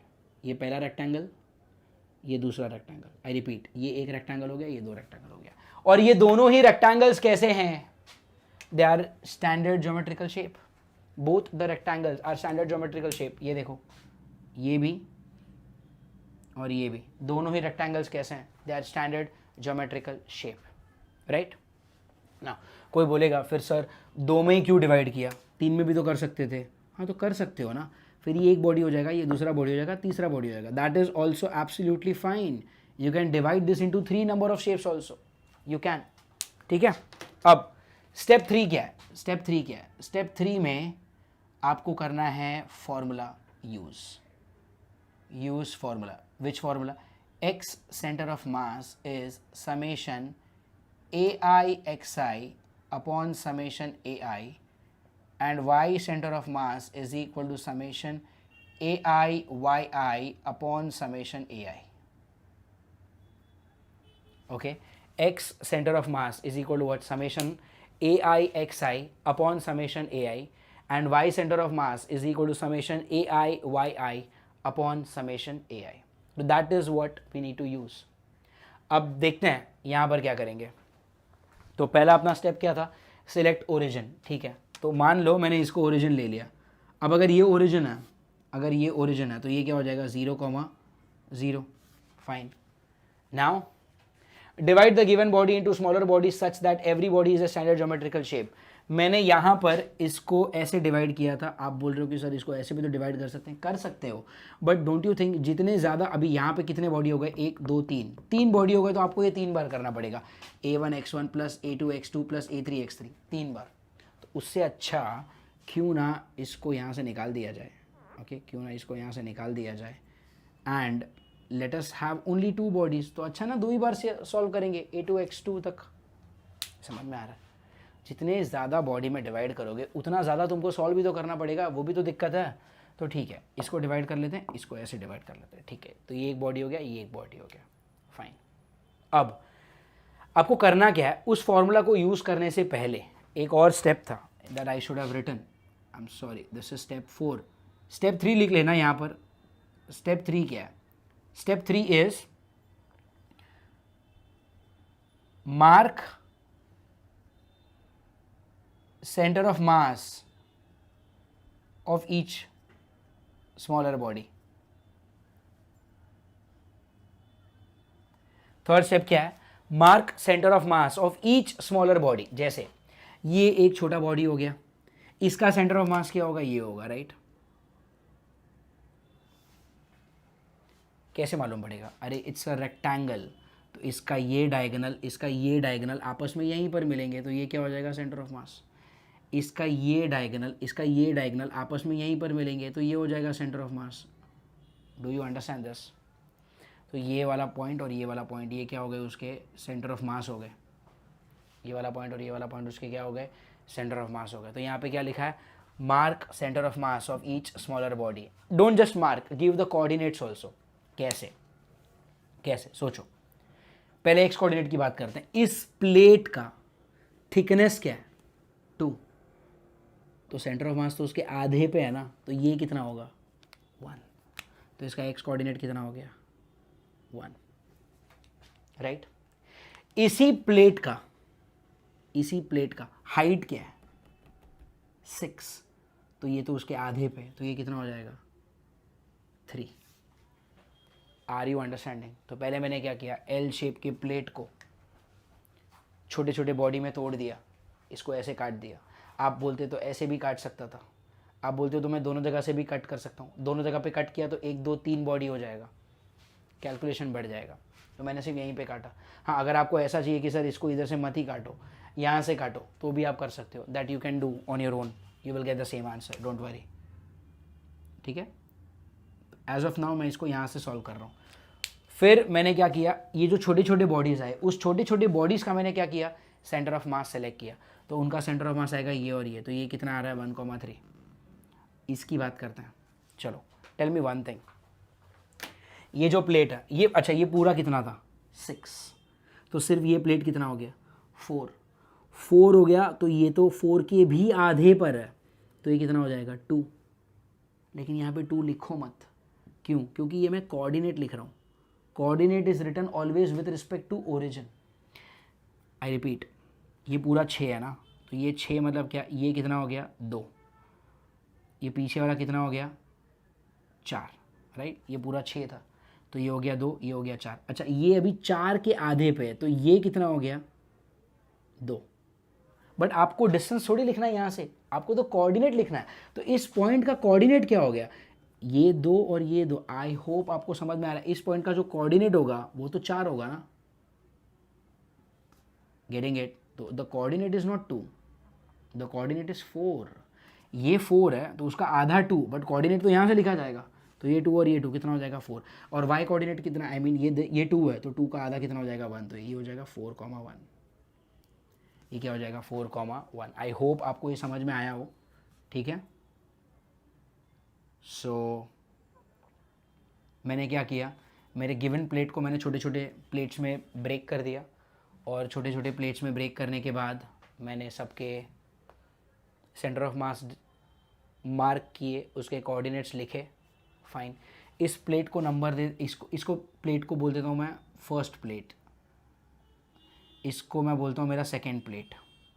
फर्स्ट प्लेट का एरिया बताओ, area length into breadth, 6 × 2 12। Second plate का एरिया बताओ, ये पूरा 6 था ना, तो इसमें से 2 ये था, तो this is 4। If this is 4 तो 4 × 2, तो एरिया कितना हो गया, 8। इसको आप बोलेंगे x1 y1, इसको आप बोलेंगे x2 y2। ठीक है, उसके कोऑर्डिनेट्स के जो अभी मैंने यहाँ पे वैल्यूज़ लिखे थे 1,3 एंड 4,1, उसको मैंने नंबर दे दिया, x1 y1 x2 y2। इसका एरिया a1, इसका एरिया a2। फॉर्मूला क्या है, tell me.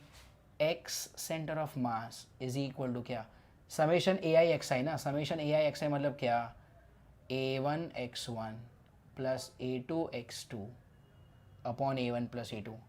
And y centre of mass मतलब क्या, a1 y1 plus a2 y2 upon a1 plus a2। Okay, a1 y1 plus a2 y2 upon a1 plus a2। Get it? So now a1 मतलब first plate का area. First plate का area कितना है, 12। x1 मतलब उसका x coordinate, इसका x coordinate कितना आ रहा है, 1, तो इतना आएगा 12 × 1 प्लस a2 x2। a2 मतलब सेकेंड प्लेट का एरिया। सेकेंड प्लेट का एरिया कितना है, 8 और x2 मतलब क्या, उसका x कोऑर्डिनेट, उसका x कोऑर्डिनेट कितना है एटल में, इसका x कोऑर्डिनेट है क्या 4 अपॉन A1 प्लस A2 मतलब कितना 12 प्लस 8, तो ये कितना हो जाएगा 12, 8 4 ज़ार 32, 32 and 12 44 upon 12 plus 8 20, 44 by 20 is same as 22 by 10 which is same as 2.2। तो आपका x कोऑर्डिनेट कितना आ रहा है सेंटर ऑफ मास का 2.2। Let's go for y coordinate now, a1 y1, a1 is what 12, y1 is 3, a2 is 8, y2 is 1 upon a1 plus a2 12 plus 8 कितना आ रहा है ये 36 plus 8 upon 20, 36 44, oh same, 44 by 20 is what 22 by 10 which is 2.2। तो y centre of मास भी कितना आ रहा है 2.2। This is just coincidence, this is just a coincidence कि इसका भी आंसर 2.2 आया और इसका भी आंसर 2.2 आया, ठीक है। Don't jump up to a conclusion, ठीक है, कि हमेशा सेम ही आता है। This is just a coincidence कि इसका भी आंसर 2.2 आ रहा है, इसका भी आंसर 2.2 आ रहा है। फाइन, तो ये मैंने पहले क्या निकाला x सेंटर ऑफ मास, अब फिर मैं क्या निकाल रहा हूँ y सेंटर ऑफ मास। अगर मैंने यहाँ पर प्लॉट करने का कोशिश किया, ठीक है, अगर मैंने यहाँ पर प्लॉट करने का कोशिश किया तो देखो क्या आएगा, x centre of mass is 2.2। अभी देखो ये 0 है, ये वाला पॉइंट इज 2, ये 2 है ना, तो ये 2 है, तो 2.2 मतलब थोड़ा सा आगे, तो ये आएगा 2.2 और y कोऑर्डिनेट पे कितना है 2.2, तो ये 0 है, इसके बराबर सामने होगा 2, उससे थोड़ा ऊपर मतलब इधर, ये हो जाएगा 2.2। तो this is 2.2 on y, this is 2.2 on x। तो अगर मैंने इन दोनों को प्लॉट किया, अगर मैंने इन दोनों को प्लॉट किया तो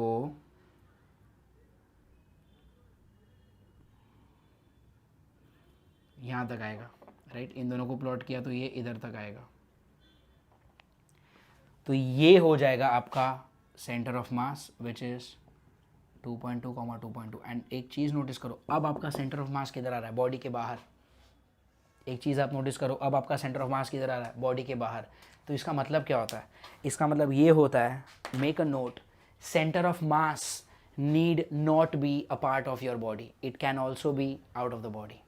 Make a note, center of mass need not be a part of body, it can also be outside the body. Just write it down first, write down, center of mass need not be a part of body, it can also be outside the body। तो देखो यहाँ पर इस system का जो centre of मास आ रहा है वो बॉडी के बाहर आ रहा है।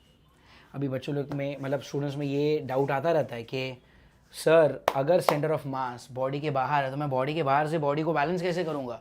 कर सकता है, कैसे, एक पतला सा थ्रेड लो, थ्रेड को इधर ऐसा बांध दो ना, पतला सा थ्रेड लो, इधर ऐसा बांध दो और फिर इस थ्रेड को यहाँ पे पकड़ेगा तो पूरा बॉडी कैसा हो जाएगा, बैलेंस हो जाएगा। Are you getting it. So thread इसलिए बोला क्योंकि थ्रेड का खुद का कुछ मास नहीं होता ना, तो वो सेंटर ऑफ मास को कुछ चेंज नहीं करेगा, ठीक है। और थ्रेड की ज़रूरत भी है, बिना थ्रेड के मैं पूरे बॉडी को पकड़ूंगा कैसे। So that is how you can solve the second type of question which is to find the centre of mass of a continuous mass system, ठीक है। अब एक और चीज़ बहुत बहुत इंटरेस्टिंग है ये एल शेप का मैंने बताया ना, टी शेप, मैं आपको एक होमवर्क देता हूँ, चलो टी शेप आप लोग को सॉल्व करना है। यू सॉल्व दिस, वैल्यू वही है, ये पूरा दिया है 6, ये हाइट दिया हुआ है 2, ये थिकनेस दिया हुआ है 2, ये इसको ऐसे ड्रॉ कर लेना थोड़ा, या यस, तो ये 2 है, ये भी 2 है, ये भी 2 है, ये टी शेप्ड बॉडी है, इसका सेंटर ऑफ मास निकालना है। ये एक क्वेश्चन हो गया होमवर्क में, और एक क्वेश्चन देता हूँ मैं आपको, एच शेप का body,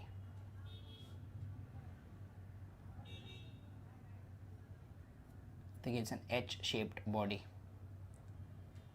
This is 6, this is 2, this is 2, this entire thing is also 6। इसका सेंटर ऑफ मास निकालो। अब बहुत सारे लोगों को दिमाग में तुरंत ये स्ट्राइक हो जाता है कि सर जो आपने दूसरा क्वेश्चन दिया वो सिमेट्रिक बॉडी है, सिमेट्रिक बॉडी है तो इसका सेंटर ऑफ मास इधर ही आएगा। तो अगर ये पूरा 6 है तो 3 और ये भी 6 है तो 3, तो 3,3 is the answer. Yes you are right, 3,3 is the answer. But still I want you all to practise इस तरह से सॉल्व करो. X centre of mass y centre of mass का फॉर्मूला डालो, प्लेट्स में डिवाइड करो, छोटे छोटे उसके टुकड़े करो, हर एक टुकड़े का आप एरिया निकालो, हर एक का सेंटर ऑफ मास निकालो, उसके कोऑर्डिनेट्स लिखो, उसको इसमें डालो और सॉल्व करो. And then I want you to get the answer. ठीक है, इसके आंसर्स आप इसको सॉल्व करो. एंड इसका आंसर आई गेस 3,3.8 ऐसा कुछ आएगा, 3,3.8 या ऐसा कुछ. आप सॉल्व करो. We will discuss this in Zoom. So these are the two questions that I want you all to solve on the basis of center of mass का second type. We are not done yet. There is one more type that we need to do, followed by balancing condition. So I hope आपको ये second type समझ में आया होगा. Now let's go for the third part. So now after learning the two types of center of mass of questions on center of mass, एक और type करना है, type 3. But type 3 के पहले we need to discuss something called as balancing condition. मैंने पहले ये बोल दिया गलती से कि पहले टाइप 3 करते हैं फिर बैलेंसिंग कंडीशन करते हैं, बट उस तरीके से आप पढ़ नहीं पाएंगे. पहले बैलेंसिंग कंडीशन पढ़ना पड़ेगा, उसके बाद ही हमको टाइप 3 का क्वेश्चन समझेगा. What is balancing condition? It's a very interesting concept और बहुत ईजी भी है समझने में, आपको तुरंत समझ में भी आ जाएगा, प्रोवाइडेड अगर आपको फर्स्ट लेक्चर अच्छे से समझाओ टॉर्क का. So let us see what is balancing condition. ठीक है, what is balancing condition ये समझ लेता. मान लो this is a stick. ऐसे ये जो स्केल वाला एग्जाम्पल मैंने सेंटर ऑफ मास की शुरुआत में दिया था, वापस ऐसा एक स्केल है, ऐसे सेंटर पे अभी ये बैलेंस्ड है. मान लो आपने यहाँ पर थोड़ा सा वेट रखा, आपने यहाँ पर भी थोड़ा सा वेट रखा, इधर भी 1 किलो रखा, इधर भी 1 किलो रखा, तो कोई प्रॉब्लम नहीं है, सेंटर ऑफ मास इधर ही होगा. बट अगर यहाँ पर 1 किलो का वज़न रखा और यहाँ पर अगर 4 किलो का वज़न रखा, तो क्या मैं उसको यहीं सेंटर से बैलेंस कर पाऊँगा? The answer is no. That means if you want to balance an uneven object, जैसे मान लो यहाँ पर एक बड़ा सा बॉडी रखा है 4 किलो का, यहाँ पर एक छोटा सा बॉडी रखा है, तो अब मैं इसको सेंटर से बैलेंस नहीं कर सकता. हाँ, तो कहाँ से बैलेंस कर सकता हूँ? क्या इधर से बैलेंस कर पाऊँगा? The answer is no. तो फिर क्या करेंगे हम इसको बैलेंस करेंगे कहीं और से. Maybe we will balance this from here. तो शायद इस जगह से मैं इसको बैलेंस, अच्छा ये जो बैलेंस करने के लिए आपने नीचे जो ये रखा है, this is called as fulcrum. This is called as what? Fulcrum. तो ये सीसॉ आपने देखा होगा ना पार्क में, उसमें बीच में जो स्टैंड होता है, दैट इज़ दिस, ये फल्क्रम है. तो यहाँ पर एक बॉडी है m1, यहाँ पर एक बॉडी है m2. इस बॉडी m1 का फल्क्रम से जो डिस्टेंस है दैट इज़ d1 और इसका जो डिस्टेंस है दैट इज़ d2. मुझे कोई तो रिलेशन चाहिए m1, m2, d2, d1 इन चारों के बीच में. और ये जो पॉइंट है O, दैट पॉइंट O एक ऐसा पॉइंट है जहाँ से मेरे बॉडी को बैलेंस किया है इस वक्त. तो मुझे ऐसा कोई तो इनके बीच में क्या चाहिए? रिलेशन चाहिए. अब थोड़ा सा सोचो हो क्या रहा है. ये जो m1 है, सब जो m2 नहीं है, ठीक है, समझो m2 नहीं है, तो m1 की वजह से ये आपका जो सीसॉ है, ये सीसॉ किधर जाना चाहता है? m1 की वजह से. m1 लेके जाएगा इसको नीचे. नीचे मतलब क्या? ये ऐसे जाएगा. अगर ये ऐसे जाएगा तो ये कैसे जा रहा है? This is going anticlockwise, right. तो can I say body m1 tries to rotate system, कैसे? Anticlockwise. And body m2 का देखते हैं. मान लो अगर ये नहीं है तो ये वजन किधर जाएगा? ये तो नीचे ही जाएगा ना. कोई भी वेट हमेशा किधर जाता है? नीचे ही जाता है.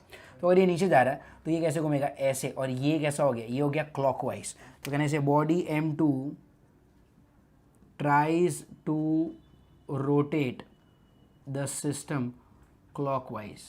तो ये m1 कैसे घुमाने की कोशिश कर रहा है?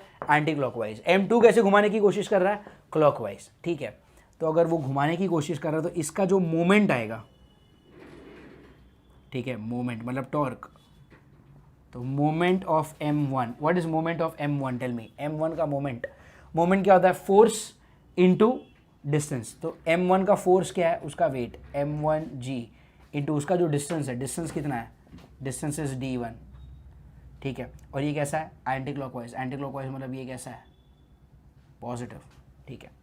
M2 में क्या है, क्या लिखोगे इधर, moment of M2, moment of M2, M2 का वेट क्या आएगा, M2g इंटू उसका डिस्टेंस, डिस्टेंस कितना है d2, और ये कैसा है, क्लॉकवाइज, क्लॉकवाइज मतलब ये कैसा है, नेगेटिव। आप क्या चाहते हो कि ये कैसा घूमे, एंटी क्लॉकवाइज या clockwise, what do you want, what do you want कि ये जो स्केल पे मैंने इधर वेट रखा था, इधर वेट रखा था, बीच में उंगली, बीच में मतलब नॉट सेंटर, बीच में मतलब इधर बीच में किधर भी मैंने उंगली रखा है बैलेंस करने के लिए, बैलेंस करने के लिए उंगली रखा है, तो आप क्या चाहोगे कि ये क्लॉकवाइज घूमे, एंटी क्लॉकवाइज घूमे, आप यही चाहोगे कि ये घूमे ही ना। अरे भाई बैलेंस करने के लिए रखा है उसको उधर, तो अगर बैलेंस करने के लिए रखा है तो मतलब क्या, मुझे तो स्टेबल चाहिए, स्टेबल चाहिए मतलब I don't want it to rotate only, if I don't want it to rotate मतलब मुझे क्या चाहिए, रोटेशनल इक्विलिब्रियम चाहिए, मुझे क्या चाहिए, rotational equilibrium. And what is rotational equilibrium, tell me that net torque कैसा होना चाहिए, जीरो होना चाहिए, नेट टॉर्क कैसा होना चाहिए, जीरो। इधर एक टॉर्क M1 की वजह से आ रहा है, एक टॉर्क M2 की वजह से आ रहा है, और दोनों टॉर्क का आंसर कैसा चाहिए, जीरो। इसका जो टॉर्क है वो कैसा है, टेल मी, M1g_d1 कैसे, पॉजिटिव, और इसका जो टॉर्क है वो कैसा है, M2g_d2, और ये कैसा है, नेगेटिव। और इन दोनों को जब आप ऐड कर रहे हो तो मुझे आंसर कैसा, सी मैं तो ऐड ही कर रहा हूँ, वो तो कन्वेंशन की वजह से वो नेगेटिव इसके लिए सब्ट्रैक्ट हो रहा है, तो this minus this I wanted to be zero, तो ये क्या हो जाएगा, टेल मी, ये हो जाएगा M1g_d1 इज़ व्हाट, M2g_d2, तो ये g और ये g यहाँ पे कैंसिल हुए, यहाँ पे क्या आ गया, M1d1 is equal to what, tell me, M2d2। इसको मैं रेकमेंड करता हूँ ऐसे याद रखने, 1 ना लेफ्ट साइड पे, तो MLDL इज़ MRDR, L मतलब लेफ्ट और R मतलब राइट, तो मतलब ये सेंटर ऑफ मास के लेफ्ट वाला मास और उसके लेफ्ट वाले डिस्टेंस, और राइट वाला मास और राइट वाले डिस्टेंस, ये जो प्रोडक्ट है वो सेम होना था। MLDL is equal to what, tell me, MRDR। यहाँ से आपको ये भी पता चलता है that mass is inversely proportional to distance, right, mass is what, tell me, inversely proportional to distance, M1d1 is M2d2 ना, मतलब mass is inversely proportional to distance. तो ये देखो, ये मास ज़्यादा है, हैवी बॉडी है ना, तो उसका डिस्टेंस है कम है, ये मास कम है तो उसका डिस्टेंस कैसा है, ज़्यादा है।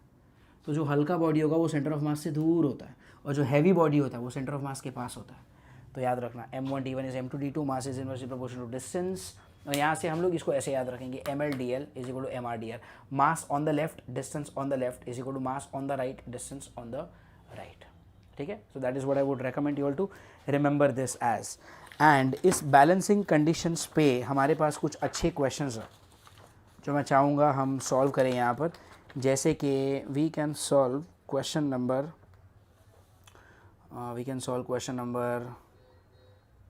26. We can solve question number 26. Let's see. Question number 26. It says two children weighing 15 kg and 25 kg sit on the opposite side of a seesaw pivoted at its center. The seesaw is 4 meter long. यहाँ पे देखो, I am expecting ये सब कुछ आपने लिख लिया होगा, ठीक है, बुक में। तो इन क्वेश्चन नंबर कौन सा बोला मैंने, 26, या it is on page number 51, question number 26. Let's see what it has to say, that they are talking about a seesaw. Okay, they are talking about a seesaw, and two children weighing 15 kg and 25 kg sit on the opposite side of a seesaw. अब देखो, seesaw की बात करेंगे तो seesaw में तो ये centre पे ही रहने वाला है फलक्रम, आप उसको चेंज नहीं कर सकते, ठीक है, इसको इधर ही रहने दो फिर। तो लेफ़्ट में एक बच्चा बैठा है, राइट में एक बच्चा बैठा है, ये जो है वो 15 kg वेट है उसका, और ये थोड़ा सा हेल्दी बच्चा है, this is 25 kg weight. Okay, the entire length is how much, tell me, 4 metre, मतलब ये कितना हो गया, 2 मीटर हो गया यहाँ से, और ये भी कितना हो गया, 2 मीटर हो गया यहाँ से। The seesaw is 4 metre long. चलो आगे क्या क्वेश्चन है वो अभी सोचना ही नहीं है, पहले मुझे बताओ कि ये सीसॉ बैलेंस्ड है क्या? Definitely not. This seesaw is not balanced. Why? ये देखो ना, ये 15 kg वाला स्टूडेंट जो ये जो चाइल्ड है वो इसको ऐसे लेके जाना चाह रहा है एंटी क्लॉकवाइज, और ये 25 kg वाला उसको लेके जाना चाह रहा है क्लॉकवाइज, राइट? इसकी वजह से ऐसा आएगा ना क्लॉकवाइज, और इसकी वजह से कैसा आएगा? Anti clockwise. और टेल मी क्लॉकवाइज मोमेंट कितना है? 25g इंटू 2 50g, और ये कितना है? 15g into 2 30g। तो ये 50 है, ये 30 है। तो एज ऑफ नाउ आपका जो सीसॉ है वो बैलेंस्ड नहीं है। दिख रहा है ना यार, ये 25 किलो वाला लड़का वही घुमाएगा अपने पास क्लॉकवाइज, ये तो ऊपर ही रह जाएगा बेचारा। सीसॉ हमेशा टेढ़ा ही रहेगा, ये हमेशा नीचे रहेगा और ये हमेशा ऊपर ही रहेगा। ये हैवी है तो उधर ही नीचे रहेगा, ये तो ऊपर ही रहेगा, राइट? तो फिर हम लोग क्या करें? क्या करें? अगर मैं इस फल्क्रम को शिफ्ट कर दूं, इसका मास ज़्यादा ना, इससे डिस्टेंस कम कर दो, फिर ये बैलेंस हो जाएगा। लेकिन पार्क है, ये सब फिक्स्ड होता है, लोहे का बना हुआ, इसको थोड़ी आप इधर उधर घुमा पाओगे, ये भी नहीं कर सकते। तो फिर क्या? तो फिर उन्होंने और एक चीज़ बोली है कि एक और लड़का है वहाँ पे, where must a third child weighing 20 kg should sit. और एक लड़का है 20 किलो का, और एक लड़का है 20 किलो का, उसको किधर बैठना चाहिए सच दैट ये बैलेंस हो जाए? तो पहले तो ये बताओ, क्या उस लड़के को राइट साइड पे बैठना चाहिए? डेफिनेटली नहीं। अरे राइट साइड ऑलरेडी हैवी है, उधर बैठेगा तो और हैवी हो जाएगा। तो वो जो लड़का है उसको किधर बैठना चाहिए? लेफ्ट साइड पे बैठना चाहिए। उसका वजन कितना दिया है? 20 kg। कितना दूर बैठना चाहिए वो अपने को पता नहीं है। तो this is the third child जिसका वेट है 20 kg, उसका distance from the fulcrum is d, and I want to find out that d such that this seesaw is balanced. ठीक है, आपको देखो वहाँ पे क्या लिखा है, where must a third child weighing 20 kg weight should sit in order to balance the seesaw, in order to balance the seesaw। अगर आप चाहते हो seesaw बैलेंस हो जाए तो you will have to simply apply the balancing condition जो अब भी हमने derive किया था, and the balancing condition that we derived was MLDL is equal to MRDR। The condition that we derived was MLDL is equal to MRDR। ML मतलब mass on the left, DL मतलब क्या? distance on the left, is equal to MRDR, mass on the right, distance on the right। So mass on the left, distance on the left, mass on the right, distance on the right। mass left में पहला वाला कितना मास है? 15 into उसका distance, 15 का distance कितना है? 2 metre, plus और भी है ना लेफ्ट में 20 kg वाला भी तो है, तो 20 इंटू उसका डिस्टेंस कितना है? d is equal to MRDR। Mass on the right mass कितना है? 25 into distance on the right, distance on the right कितना है? 2। ठीक है, तो ये कितना हो जाएगा? This is 15 2s are 30 plus 20d is equal to 50। So ये उधर जाएगा तो माइनस होगा, 50 माइनस 30 इज 20, तो d कितना हो जाएगा? 1 मीटर। तो ये जो स्टूडेंट है, ये ये जो चाइल्ड है, this child has to be, this guy needs to sit 1 meter away from the fulcrum so that the entire seesaw is balanced। तो इस तरह से बैलेंसिंग कंडीशन के क्वेश्चंस आप सॉल्व कर सकते हो। There is one more question that I would want कि आप लोग खुद से सॉल्व करो, that happens to be question number 24। Question number 24 मैं आपको सिर्फ आइडिया दे देता हूँ कि वो क्वेश्चन कहना क्या चाहता है। अ uniform rod 200 centimetre long has masses of 40 gram and 60 gram suspended from its end। Okay, question number 24 ये आपको खुद से सॉल्व करना है। एक रॉड दिया है और टोटल रॉड का जो लेंथ है वो कितना है? 200 सेंटीमीटर। एक एंड से यहाँ से आपने 40 ग्राम वेट रखा है और दूसरे एंड से आपने 60 ग्राम वेट रखा है। ठीक है, इधर 40 उधर 60। If the mass of the rod is 50 ग्राम, इस रॉड का खुद का भी मास है। खुद का मास हमेशा कहाँ पर लेना होता है? सेंटर पे लेना होता है। तो ये उसका खुद का मास है 50 ग्राम। तो देखो यहाँ पे इन शॉर्ट तीन वजन हो गए, इधर 40 उधर 60, बीच में कितना? 50। Okay fine. आपको और क्या पूछा? Find the position of the knife edge where it is balanced. ठीक है, इसको ना मुझे ऐसा एक उंगली पे बैलेंस करना है। उन्होंने नाइफ एज बोला, आप फिंगर बोल लो, क्या फ़र्क पड़ता है? उसको बैलेंस करना है। टेल मी, क्या मैं सेंटर पे रख सकता हूँ? अब देखो सेंटर पे रखा ना तो 50 kg वाले का तो इफेक्ट ही चला गया। इधर 40 उधर 60 है, डेफिनेटली ये बैलेंस्ड नहीं है। क्या मुझे लेफ्ट में जाना चाहिए? इधर इधर जाएगा तो चलेगा नहीं, क्योंकि इधर 40 उधर 50 60 दोनों का इफेक्ट ज़्यादा हो जाएगा, तो डेफिनेटली मुझे इधर ही किधर जाना पड़ेगा। तो यहाँ पे कहीं पे फलक्रम रख के बैलेंस किया जा सकता है। तो ये टोटल लेंथ आपको कितना दिया हुआ है, 200 सेंटीमीटर, राइट। तो ये डिस्टेंस आई डोंट नो, तो लेट अस से दिस इज़ x, तो फिर इसके लिए डिस्टेंस कितना हो गया, ये सेंटर था ना, तो ये 100 प्लस x, तो 40 के लिए कितना हो गया 100 प्लस x, और 60 के लिए कितना हो गया 100 minus x. Are you getting it? अब आपको क्या करना है भाई, MLDL MRDR, तो 40 into 100 plus x plus 50 into x is equal to 60 into 100 minus x. इसको सॉल्व करो and you will have to get me the value of x. ठीक है, तो ये एक क्वेश्चन हो गया जो आप लोग सॉल्व कर सकते हो। And then let me find if I can get you some more practice questions on the same thing. No, I guess इसमें तो practice और questions तो नहीं है, but I guess ये जो किया वो enough है। okay, ये जो हमने किया वो enough है। वही MLDL is MRDR, mass on the left, distance on the left is equal to what, tell me, mass on the right, distance on the right। ये आपका balancing condition है, और इसके ऊपर ये दो तरह के questions हम लोग कर सकते हैं।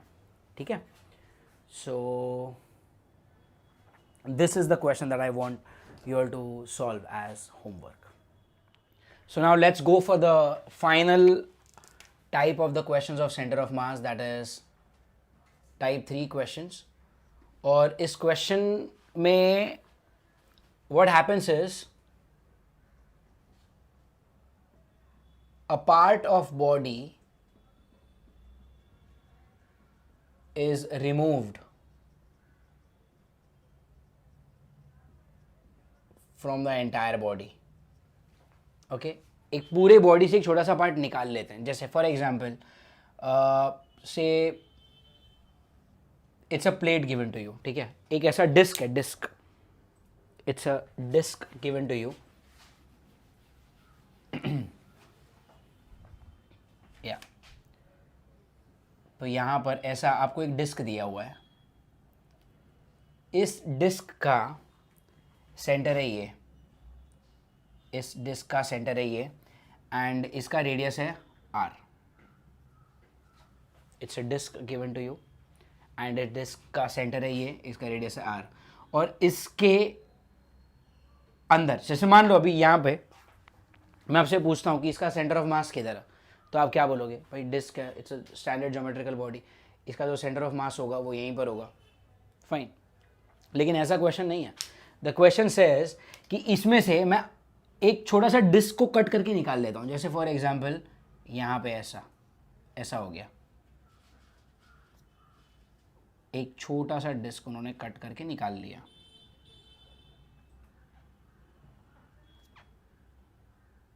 This is how the question is. ये उसका सेंटर है मान लो,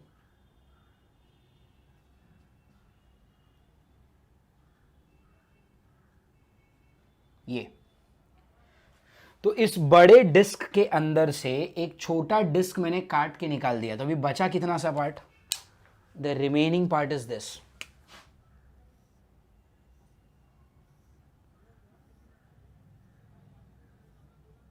this is the remaining part.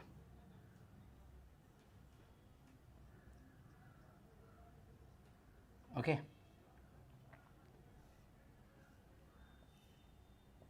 This is the remaining part. Fine, ये जो मैंने रेड कलर से, इतना सा डिस्क आपके पास बच गया। क्या ये बचे हुए डिस्क का भी सेंटर ऑफ मास वहीं पर है जहां पर पहले था? Definitely not. क्या नया सेंटर ऑफ मास भी यहीं पर होगा? नहीं। अब आपका सेंटर ऑफ मास क्या हो जाएगा, शिफ्ट हो जाएगा। तो a part of the body is removed from the entire body. तो इस पूरे बॉडी में से आपने इतना पार्ट कट करके निकाल दिया। आपको पूछा क्या होता है ऐसे क्वेश्चन में, what is the shift in centre of मास। आपको पूछा क्या है, what is the shift in the centre of mass. ठीक है, ये सेंटर ऑफ मास में शिफ्ट कितना होगा।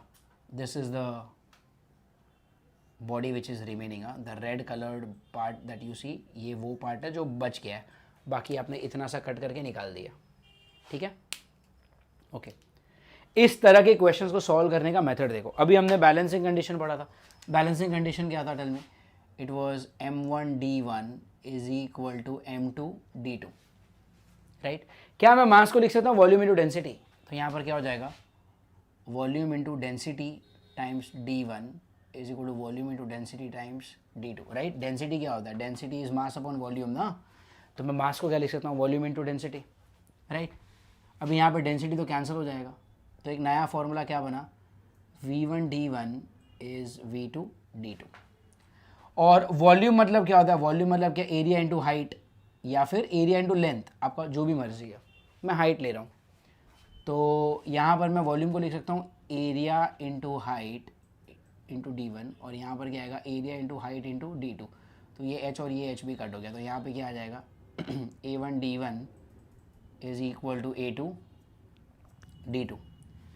तो पहला वाला क्या था, m1d1 is m2d2। This is also balancing condition, this is also a balancing condition, this is also a balancing condition. हम लोग यूज करने वाले थर्ड वाला,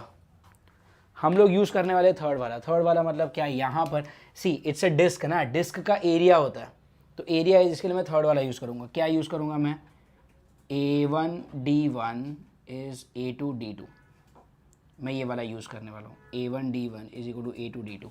now you need to learn the terminologies. अब देखो कौन से टर्म्स आपको पता होने चाहिए।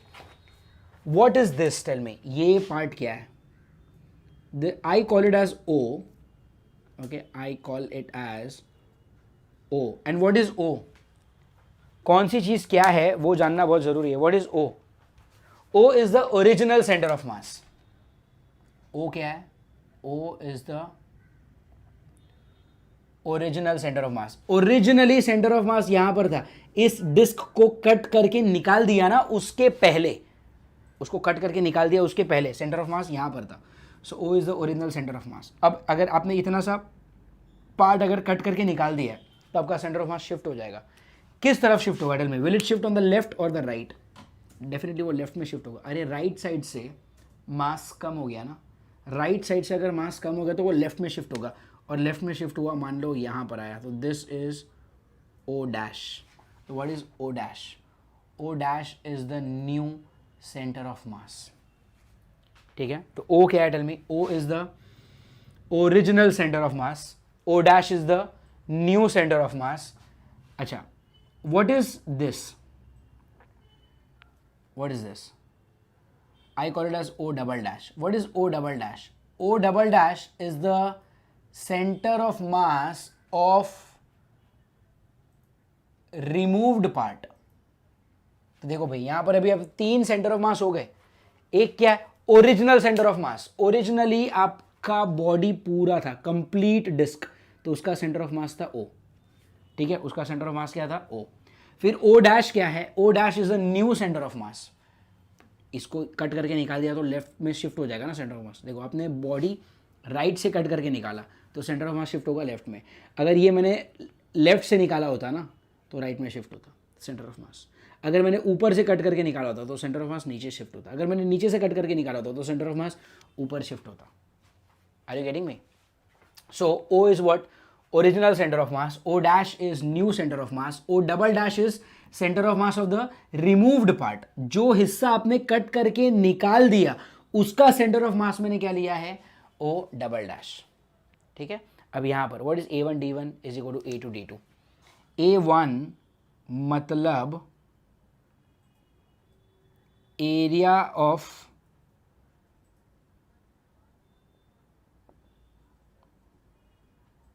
remaining part, A2 is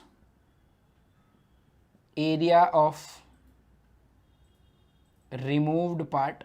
ये आपको याद रखना पड़ेगा, okay. This is the method, this is how we solve it. a1d1 is a2d2। a1 is what? area of the remaining part। a2 is the area of the removed part। d1 क्या है? what is d1? d1 is o dash। d1 क्या है? o dash, मतलब पुराना centre of मास और नया centre of mass के बीच में जो डिस्टेंस है ना, that is d1। In short आपका सेंटर ऑफ मास जितना शिफ्ट हुआ है ना वो है d1। And what is d2? d2 है o डबल डैश, मतलब ओरिजिनल सेंटर ऑफ मास और जो पार्ट आपने कट करके निकाल दिया उसका सेंटर ऑफ मास के बीच में जो डिस्टेंस है that is d2. You have to remember this thing. अगर इस तरह के क्वेश्चन सॉल्व करने हैं कम टाइम में तो ये मेथड याद होना चाहिए. आप यूज कर रहे हो balancing condition a1 d1 is equal to a2 d2 where a1 is area of the remaining part, a2 is area of the removed part, d1 is oo dash that is shift in the center of mass and d2 is oo double dash. मतलब क्या original centre of mass and the removed body का centre of mass के बीच में जो distance है वो that is what your oo double dash is. ठीक है. तो now if I use this formula in the solution part, अगर मैं यूज करता हूँ यहाँ पर a1 d1 is a2 d2, a1 d1 is a2 d2. Tell me what is a2? a2 क्या है? Area of the removed part. Removed part is a circle जिसका radius कितना है? अभी ये पूरा r था, तो if this is r, this is what? Tell me r by 2. This is also r by 2. तो एरिया 2 कितना हो गया? इसका एरिया कितना होगा? Tell me pi are square. तो पाई आर स्क्वायर मतलब क्या? r by 2 का square, right, into d2. What is d2? Tell me. d2 is o double dash के बीच में डिस्टेंस.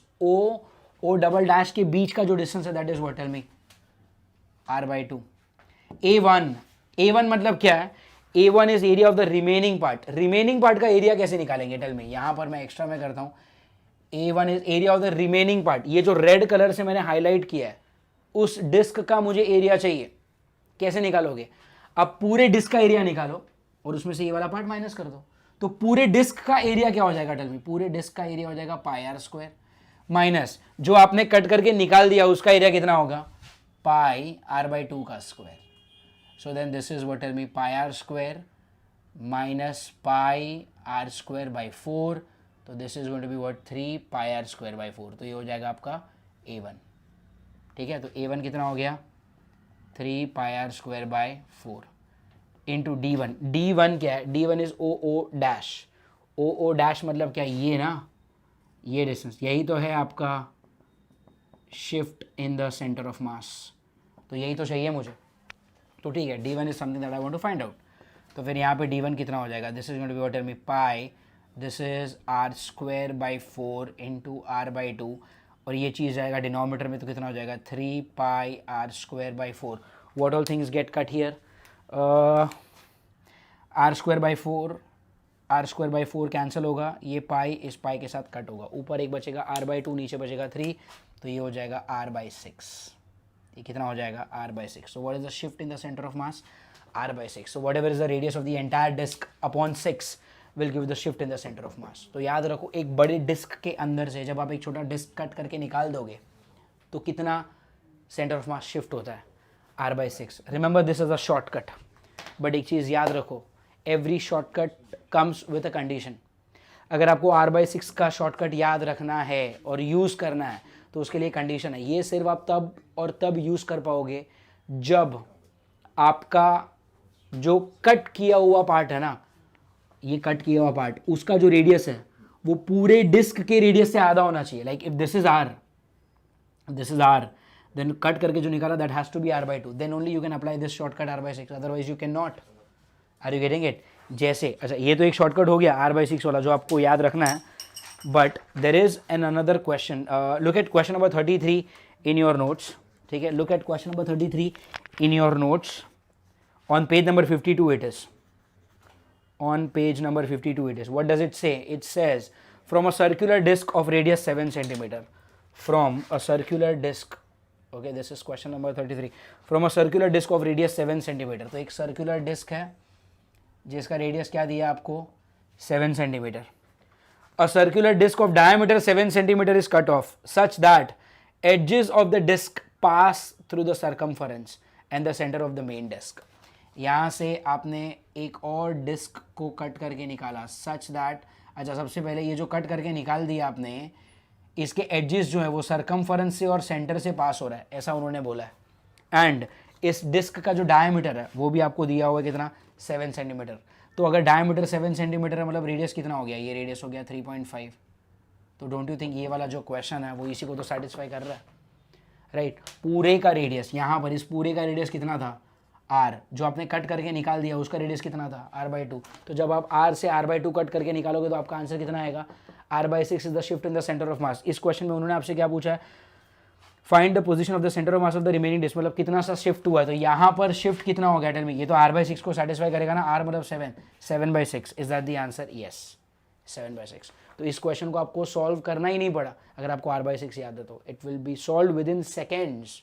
अगर आपको ये याद नहीं है तो फिर आपको ये पूरा सा बार बार करना पड़ेगा। हावेवर ये क्वेश्चन में आप शॉर्टकट इसलिए यूज कर पाए क्योंकि ये एडजेस से और सेंटर से पास हो रहा है। व्हाट इफ अगर क्वेश्चन कुछ और होता, जैसे व्हाट इफ क्वेश्चन कुछ ऐसा है कि उन्होंने आपको क्वेश्चन ऐसा दे दिया है कि ये एक डिस्क है, ओके, ये एक डिस्क है, इस डिस्क का मान लो रेडियस है 14 centimetre, radius is how much, 14 centimetre, और इस डिस्क के अंदर से आपने मान लो यहाँ पर एक ऐसा डिस्क को कट करके निकाला, इतना सा, ठीक है। तो this is 14, this entire thing is 14, हाँ, यहाँ से लेके यहाँ तक। ये बड़े डिस्क का रेडियस जो है वो है 14, और मान लो छोटे डिस्क का जो रेडियस है वो है 3.5, ये 3.5। तो if the entire radius this is 14, this is just 3.5, तो एक बात बताओ, if that is 3.5, first of all can you use that shortcut r/6 वाला in this question? I can not use. वो कब यूज होता है? जब पूरे का रेडियस हो r और कटिंग का रेडियस हो r/2, उससे आधा, तो ही कर सकते हैं। अब यहाँ पर ये कितना है, 14। अगर हाँ ये 14 है, ये 7 होता तो मैं कर लेता, बट ये 7 नहीं है, ये 3.5 है, तो I can not use r/6 वाला शॉर्टकट। तो फिर मैं क्या करूँ? ठीक है, फिर आपको ये पूरा ये यहीं से आपको सॉल्व करना है। a1 d1 is a2 d2। कैसे? ये देखो, ये O ओरिजिनल सेंटर ऑफ मास, ये शिफ्ट करेगा लेफ्ट में, उसको लिखेंगे O', तो ये हो गया तुम्हारा O'। ये जो रिमूव्ड पार्ट का सेंटर ऑफ मास है ये हो जाएगा O'। ठीक है, तुम क्या करोगे, a1 d1 is a2 d2। a2 मतलब क्या, area of the removed part. Removed part की रेडियस मालूम है तो एरिया निकाल सकते हो। d2 मतलब क्या, O'। अभी सोचो ना, ये पूरा 14 है, O' के बीच में डिस्टेंस क्या हो जाएगा यार, ये तो मैथ्स है ना थोड़ा सा। ये 14 है, उसमें से 3.5 निकाल दो तो कितना बचा, 10.5। तो O' कितना हो गया, 10.5। a1 मतलब क्या, area of the remaining part. Remaining part का एरिया आप ऐसे निकाल लेना, पूरे डिस्क का एरिया माइनस इतने से डिस्क का एरिया, तो बचा क्या, d1। तो आप d1 निकाल लोगे। Are you understanding? जो सॉल्व एग्जाम्पल्स हैं हमारे नोट्स में, उसमें आपको ऐसा एक क्वेश्चन मिलेगा। I don't remember the exact question का number, but if you look for it you will find such questions. ठीक है, तो r/6 वाला क्वेश्चन होता है जिसको आप ऐसे सॉल्व, r/6 वाला कभी जब भी पूरे का रेडियस और इसका रेडियस आधा होगा, नहीं तो फिर आपको इसको इस तरह से पूरा सॉल्व करना पड़ेगा। Is that fine? So that was about the disc. Instead of disc हो सकता है कि ये स्फीयर हो ना। अब अगर ये स्फीयर है मतलब इसका वॉल्यूम देखना पड़ेगा। In that case you will use this formula, v1 d1 is equal to v2 d2, और बाकी सब कुछ सेम ही होगा। v1 मतलब क्या होगा, अभी एरिया की जगह पे क्या होगा, volume of the remaining part. v2 मतलब क्या, volume of the removed part. d2 मतलब वही है, O', d1 मतलब यही है, O' मतलब ही क्या होता है, शिफ्ट। तो मैं चाहूंगा आप ये क्वेश्चन को सॉल्व करो considering this as a sphere. Sphere को सॉल्व करके ऐसा एक शॉर्टकट मेरे को बना के दो, जूम पे डिस्कस करेंगे। r/14 आना चाहिए आंसर। शिफ्ट स्फीयर को लेके सॉल्व करो, r/14 आना चाहिए answer. I want you all to solve this. ठीक है, तो ये खुद से ट्राई करो। So then in this lecture we are done with type 3 and that completes our all the cases of center of mass. When we meet next, we will proceed further in this chapter and learn many more new concepts. But remember, so far in the laws of motion, we have discussed two concepts. पहले में हमने पढ़ा torque और couple, and in the second lecture we saw balancing conditions and the center of mass. Remember, ये मैंने आपको first lecture में भी बोला था, this happens to be one of the most important topic of your mechanics. If you get this right, there are many more chapters which will be, very easy for you. However, if you do not understand this chapter nicely, there will be a problem throughout your 12th standard. So don't let that happen to yourself. Make sure that the content is written properly along with the doubts. Whatever questions I am asking you to solve, make sure that you are solving those questions too. And when we meet on Zoom, make sure that all the doubts are getting done. ठीक है? चलो then. Goodbye all of you.